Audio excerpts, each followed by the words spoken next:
Esta serie de Toronto muestra de manera muy gráfica los pacientes no operados. Nos van a decir cómo está la estadística en cuanto a diagnósticos de no operados y de operados. El grupo mayoritario es de la CIB y más o menos la mitad ya están operados cuando son adultos.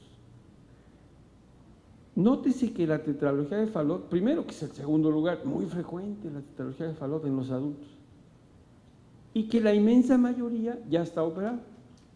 Y así vemos CIA, estenosis aórtica, coartación, etc.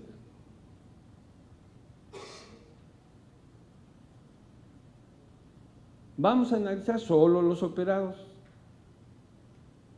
La tetralogía de Fallot, la CIA, la CB, la coartación, la estenosis aórtica. Esos son los más comúnmente encontrados, ya operados. Esta es la serie del hospital de los operados. Con mucho, la comunicación, la estenosis aórtica, el PCA, CIB, los defectos del septo atrioventricular, o sea, el canal, la coartación. En el adulto con cianosis, realmente las posibilidades diagnósticas no son muchas.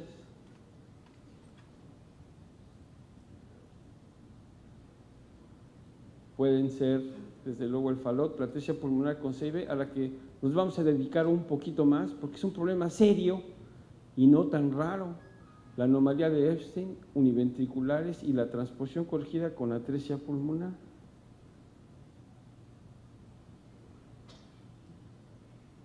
Y sin cianosis, dos patologías fascinantes que son el origen anómalo, al que vamos a dedicar algunos minutillos, y la doble discordancia o transposición corregida.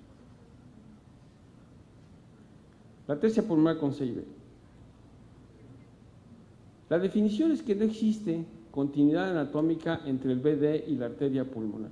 Nomás no hay continuidad anatómica entre la cavidad ventricular derecha y las arterias pulmonares. Del 27 al 42% de estos enfermos, de los enfermos con Fallot, es una forma de Fallot, pero una forma grave, tienen atresia y es la forma más común de atresia pulmonar. Está asociada a la de lesión del 22q11 del 23 al 40% según las diversas series. La esencia de la patología de un enfermo con atresia pulmonar con CIB es que tiene problemas en la circulación pulmonar. Además de que no se conecta el BD con las arterias pulmonares, hay diversa anatomía en la circulación pulmonar. El reto es definir cómo ocurre la circulación pulmonar, cómo se da, cómo es que está vivo. Y el reto quirúrgico es restablecer la circulación a partir del BD, o sea, llevarla a la fisiología normal. ¿Cómo vamos a identificar un paciente clínicamente? Con cianosis, hipocardismo digital y disnea. Esto es lo mismo en enfermos con tetralogía de Fallot.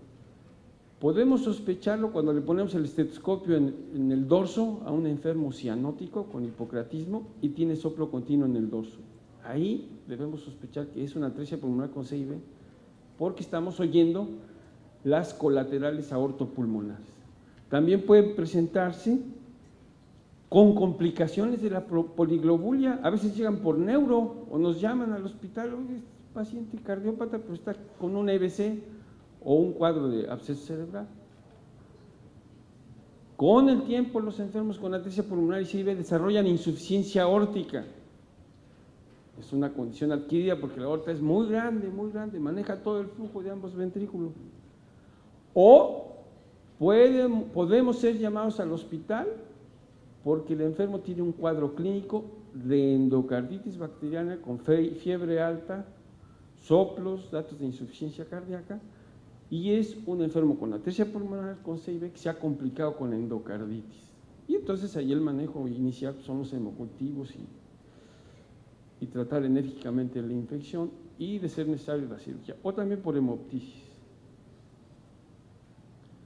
Cianosis bajo peso, puede haber manifestaciones neurológicas o de infección, los soplos que ya describimos y solo hay un segundo ruido. El electro es indistinguible de la tetralogía de Fallot. La placa es típica con pulmonar excavada, la circulación pulmonar abigarrada y la aorta grande, 30% arco derecho. Bueno, ¿y cuál es el tema? ¿Cuál es la tarea con estos enfermos? Definir la circulación pulmonar. Si se establece a partir de un PCA o de 2, y cuál es el patrón de las colaterales aortopulmonares. Las ramas pulmonares pueden ser confluentes, no confluentes o ausentes. Y los puntos clave son: la circulación pulmonar del lóbulo es dual o única, es decir, son dos fuentes las que irrigan ese lóbulo o solo es una. Y si las colaterales están protegidas por estenosis proximales, porque como son alimentadas generalmente por la aorta, están a alta presión.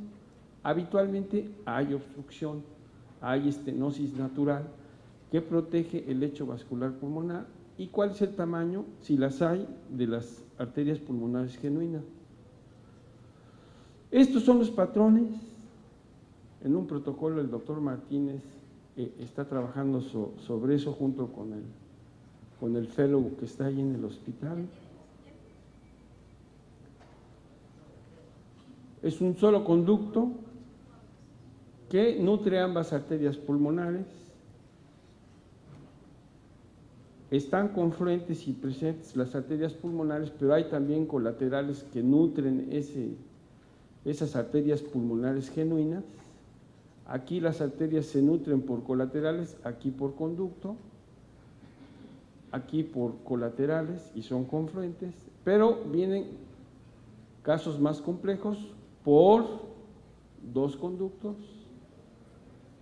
o el caso más complicado que hemos visto varios, está por salir los resultados de este protocolo para ver en qué porcentaje, pero yo siento que en el hospital tenemos un porcentaje mayor que lo reportado en la literatura de casos donde no hay arterias pulmonares genuinas y solo la circulación pulmonar se establece por colaterales. Este estudio lo hizo el doctor Martínez, un enfermo con atresia pulmonar con CIB.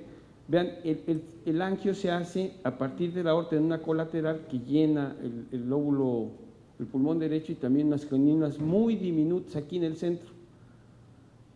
Nosotros pensábamos que no era quirúrgico, pero el doctor Riera lo operó y a la niña le fue bien. Vean ustedes la gaviota famosa con sus alas muy hipoplásicas.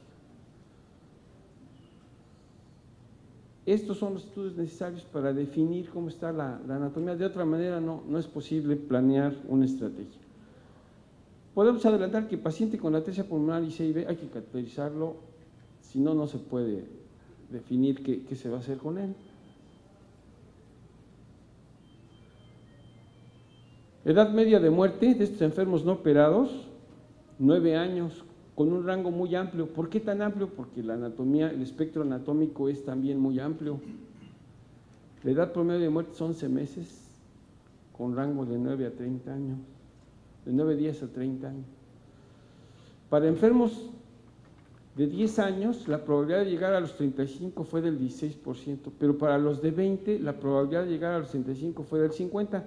Eso es paradójico. Lo que pasa es que los que tienen 20 años tienen más chance porque por selección natural no están tan mal, entonces van a vivir más tiempo. La reparación completa es más factible en los enfermos sin colaterales contra el grupo con colaterales. La anatomía es más sencilla, el cirujano tiene que hacer menos. La sobrevida una vez reparados es similar en ambos grupos, con o sin colaterales, 85% a 18 años. El problema es la mortalidad operatoria. La de lesión es un factor adverso. La clínica Mayo operó casi 500.